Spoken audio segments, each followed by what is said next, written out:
Forward, আমাদের international টিমের player, আন্তর্জাতিক খেলোয়াড় আমাদের ইউসুফ পাঠান সাহেব গিয়েছেন। গিয়ে ওখানে তিনি বলছেন তার নাকি যেখানে প্রোগ্রাম চলছিল তার আশপাশে বোমাবাজি করেছে। কে বোমাবাজি করে আপনারা ভালো জানেন তো নাকি? কে বোমটা মারে? সে বোমাবাজি হয়েছে। সে বলছে হাম পাঠান হ্যাঁ, ভালো কথা বলছে, হাম পাঠান হ্যাঁ, খুব ভালো কথা, হ্যাঁ আমি পাঠান বলছি, তার অন্য কিছু বলিনি, তাই না? পাঠানই আমরা বলছি। কিন্তু কথা হচ্ছে তারপরে কি বলছে, যদি বাংলার মানুষের কিছু হয় সামনে থেকে লড়াই করব। আমাকে শুনে খুব হাসি পেয়ে গেল। যখন রঘুনাথগঞ্জে দাঙ্গাতে মানুষগুলোর দোকান জ্বলছিল তখন কোথায় ছিল? ওয়াকফ সংশোধনী আইনের যখন পার্লামেন্টে ভোটাভুটি হচ্ছিল তিনি তখন কোথায় ছিলেন? বা পরবর্তীতে শামশেরগঞ্জে যে ঘটনা ঘটেছে, হরগোবিন্দ দাস, চন্দন দাস, তারাও আমার ভাই, আর মিথ্যাভাবে যাদেরকে আটকে রেখেছে জেলে তারাও আমার ভাই। টোটাল এই ঘটনাতে তিনি একটাও শব্দ খরচ করেননি। কিন্তু ভোট এসেছে, বাংলার মানুষকে তিনি বুক চিতিয়ে লড়াইয়ের গল্প শোনাচ্ছে। ওই গল্পতে আমরা পড়ব না। তাই দিকে দিকে একটাই কথা বলবো, এই 2026-এর ইলেকশনে অনেক ধরনের ইকুয়েশন আসতে পারে। প্রথম কথা, আইএসএফ এবং লাল ঝান্ডা মিলে যে লড়াই সংগঠিত করছে দিকে দিকে, আমি আজকে হয়তো আরো 1 ঘন্টা আগে আসতে পারতাম, কিন্তু রাস্তাতে অগণিত হাজার হাজার মানুষের ভালোবাসায় আমাকে দেরি করে দিয়েছে। অনেক ভাইরা বাইকে করে আসছিল, দেখেছে তারা। তবে যারা বাইকে আসছেন তাদেরকে একটা বলবো, অত্যন্ত উচ্ছৃঙ্খলের মতো আপনারা এসেছেন, এটা বন্ধ করতে হবে ভাই। অযথা হর্ন দিয়েছেন, এই হর্ন বাজানো উচিত নয়। আপনারা অযথা হর্ন বাজিয়ে এসেছেন, এটা বন্ধ করতে হবে ভাই। এই উচ্ছৃঙ্খলতা আমাদের পার্টির মধ্যে আমরা প্রশ্রয় দেব না। ডিজে তো বাজতে দিই না। যাক, ওরাও দেখেছে হাজার হাজার মানুষ রাস্তায় নেবে, একটু মুখ দেখতে চাইছে, একটু ছোঁয়ার চেষ্টা করছে। কারণটা কি? 5 বছর ধরে মোদি মমতা চক্রান্ত করে আমাকে কিনতে চেয়েছিল, আমি ওদের কাছে বিক্রি হয়নি। বাংলার অগণিত হাজার হাজার অত্যাচারিত, যারা অত্যাচারের শিকার হয়েছে, যারা শোষণের শিকার হয়েছে, সে মা বাপের কণ্ঠ হয়ে আছি বলে তারা আমাকে একটু দেখার চেষ্টা করেছিল। তাই আপনাদের এই অঞ্চ থেকে বলতে পারি, বামেদের সমর্থন নিয়ে আইএসএফ এর প্রার্থী আমাদের কুতুবউদ্দিন ফাতেহি ভাইকে আপনারা জিতিয়ে পাঠান।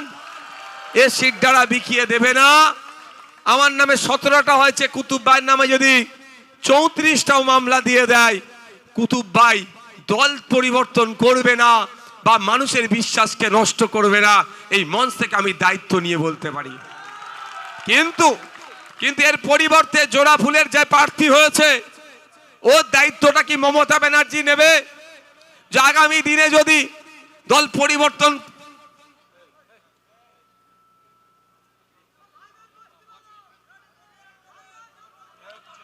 আগামী দিনে দল যে পরিবর্তন করবে না, এই দায়িত্বটা কি মমতা ব্যানার্জি নেবে? মমতা ব্যানার্জি ভালো করে জানেন, তার ঘরের লোক যে কোনো সময় পাল্টি মেরে দিতে পারে। তিনি ভালো করে জানেন আর বাদুরিয়ার অমুক জন কখন পাল্টি মারবে কোনো গ্যারান্টি নাই। তাই আপনারা যারা ভাবছেন বিজেপিকে আটকানোর জন্য তৃণমূলকে ভোট দেব, এটা কিন্তু দিবা স্বপ্ন দেখা হচ্ছে।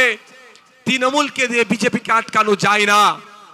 2021 সালের আগে তৃণমূল ছিল না ক্ষমতায়, পশ্চিম বাংলায় বিজেপি ছিল না। তাই 2026 সালে যদি বিজেপিকে অপ্রাসঙ্গিক করতে চান, 2011-র আগে ফিরিয়ে নিয়ে আসুন।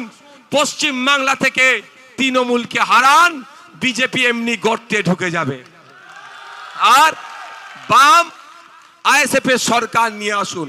বাম আইএসএফ সরকার নিয়ে আসতে গেলে আপনাদের বাদুরিয়া থেকে জিতাতে হবে, বসিরহাট উত্তর থেকে জিতাতে হবে, বসিরহাট দক্ষিণ থেকে জিতাতে হবে, হিঙ্গলগঞ্জ থেকে জিতাতে হবে, সন্দেশখালী থেকে জিতাতে হবে, মিনাখা থেকে জিতাতে হবে, হাড়ুয়া থেকে জিতাতে হবে, উত্তর 24 পরগনা, দক্ষিণ 24 পরগনা, হাওড়া, হুগলি, মুর্শিদাবাদ থেকে নিয়ে 148-এর ম্যাজিক ফিগার আপনারা আমাদের পৌঁছান।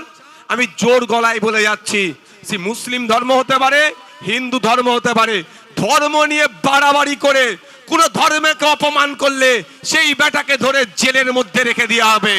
সে শুভেন্দু অধিকারী হতে পারে, সে শুভেন্দু অধিকারী হোক আর কোন মাওলানা সাহেবই হোক, কোনো ছাড় পাবে না ধর্মের নামে যদি কেউ হানাহানি করে। এ কথা বলে যাচ্ছি। 148-এর ম্যাজিক ফিগার আমাদের পৌঁছান, আমরা বিজেপিকে রুখে দেব। আর যে ভাইরা তৃণমূলের অত্যাচারে, তৃণমূলের অনাচারে, তৃণমূলকে টাইট দেওয়ার জন্য, তৃণমূলকে শিক্ষা দেওয়ার জন্য বিজেপিকে হাতকে শক্ত করছেন, তারা হয়তো ভাবছেন সত্যিকারের অর্থে বিজেপিকে যদি ভোট দেন তৃণমূলকে নাকি তারা টাইট করবে।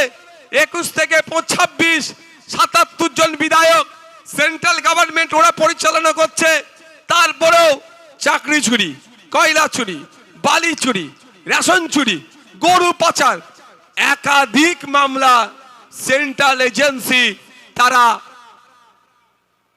তদন্ত করছে। এখনো পর্যন্ত তদন্ত প্রক্রিয়া শেষ হলো না। উল্টে কি দেখছি, যে যারা চুরি করেছে তারা জামিন পেয়ে বাইরে মাথা তুলে ঘুরছে। তাই যারা ভাবছেন তৃণমূলকে জব্দ করার জন্য বড় ফুলকে ভোটটা দেওয়া দরকার, ভোটটাও বৃথা যাবে। এই মঞ্চ থেকে বলে যাচ্ছি, তৃণমূলের নোংরামি, অন্যায়, এই চুরি যদি কেউ বন্ধ করতে পারে এই জোটই পারবে। বামা এসএফ জোট ওদের চুরিকে বন্ধ করতে পারবে এবং ধরে জেলের মধ্যে রাখতে পারবে। বক্তব্য আমি দীর্ঘায়িত করছি না, এতটুকু শুধু কথা বলবো। ওয়াকাফ আন্দোলনের সময় মমতা ব্যানার্জি বলেছিল দিল্লির বিষয়, দিল্লিতে গিয়ে আন্দোলন করুন। আপনাদের বলবো সময় এসেছে। মাদ্রাসা, মসজিদ, ঈদগাহ, কবরস্থান বাঁচানোর সময় মমতা ব্যানার্জি আপনার পাশে ছিল না, ছিল এই নওশাদ সিদ্দিকী, ছিল এই বামপন্থীরা। সুপ্রিম কোর্টে আমাদের মামলা করার জন্য এই নওশাদ সিদ্দিকী, মোহাম্মদ সেলিম সাহেবদের মামলা করার জন্য এখনো আপনাদের বাপ দাদুর কবরস্থান, ঈদগাহ, মাদ্রাসা, মসজিদ তথা ওয়াকাফ সম্পত্তিটা সুরক্ষিত আছে। তাই আপনাদের বলবো, তাই মমতা ব্যানার্জিকে এবার জবাব দিতে হবে। তোমাকে ভোট দিয়ে যদি কাজে না লাগে তোমার প্রয়োজন নাই। যাদেরকে ভোট দিলাম না তারা আমাদের বাপের কবরটা বাঁচানোর জন্য সুপ্রিম কোর্টে গেলেন নওশাদ সিদ্দিকী, সুপ্রিম কোর্টে গিয়ে মামলা করেছি বলে এখন আপনার বাপ দাদুর কবরটা সুরক্ষিত আছে। তাই আপনাদের বলবো, আগামী দিনে এই ধরনের অনেক আইন নিয়ে এসে আপনাকে আমাকে, দলিত, আদিবাসী, হিন্দু, মুসলমানকে ডিস্টার্ব করার চেষ্টা করবে।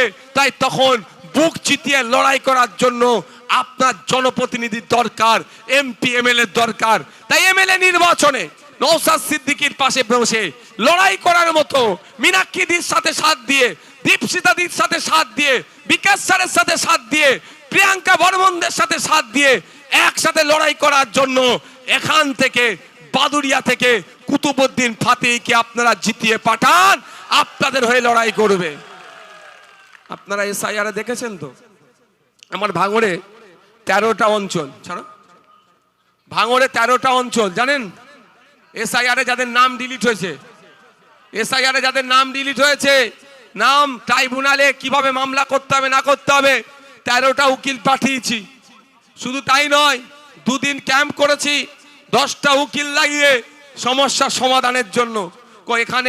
এখানকার এমএলএর ভূমিকা কি? এখানকার এমএলএর ভূমিকা কি এসআইআর নিয়ে? তার নেত্রীর ভূমিকা 0, এমএলএ তো হবেই 0, স্বাভাবিক। তাই আপনাদের বলবো, বিপদে আপদে সামনের সারিতে দাঁড়িয়ে বুক চিতিয়ে লড়াই যদি কেউ আপনাদের জন্য করতে চায়, সেটা বামেদের সমর্থন নিয়ে আইএসএফ এর প্রার্থী, খামচিহ্নের প্রার্থী কুতুবউদ্দিন ফাতিহ সাহেব লড়বেন। তাই আপনাদের অনুরোধ আবারও করছি, আগামী 29 এপ্রিল আপনার ভোট আপনি দেবেন, খামচিহ্নে ভোট দেবেন, সকাল সকাল ভোট দেবেন।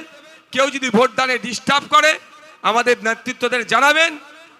আমাদের নেতৃত্বরা ইসিআই এর সাথে যোগাযোগ করে, কনসার্ন যেটা অফিসার আছে যোগাযোগ করে আপনাদের ভোট নির্বিঘ্নে দেওয়ার ব্যবস্থা আমরাই করে দেবো। কথা বলে আমার বক্তব্য শেষ করছি।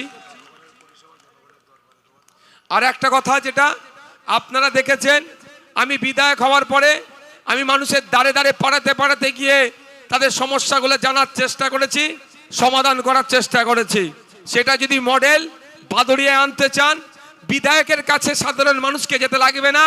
ভোটের সময় প্রার্থীরা যেমন সাধারণ মানুষের কাছে পৌঁছে যায়, ভোট মিটে গেলে আগামী 5 বছর সাধারণ মানুষের কাছে কুতুব ভাই গিয়ে গিয়ে পরিষেবা দেবে, যদি আপনারা কুতুব ভাইকে জিতিয়ে বিধানসভার মধ্যে পাঠান। ধন্যবাদ। এই বক্তব্য এখানে শেষ করছি।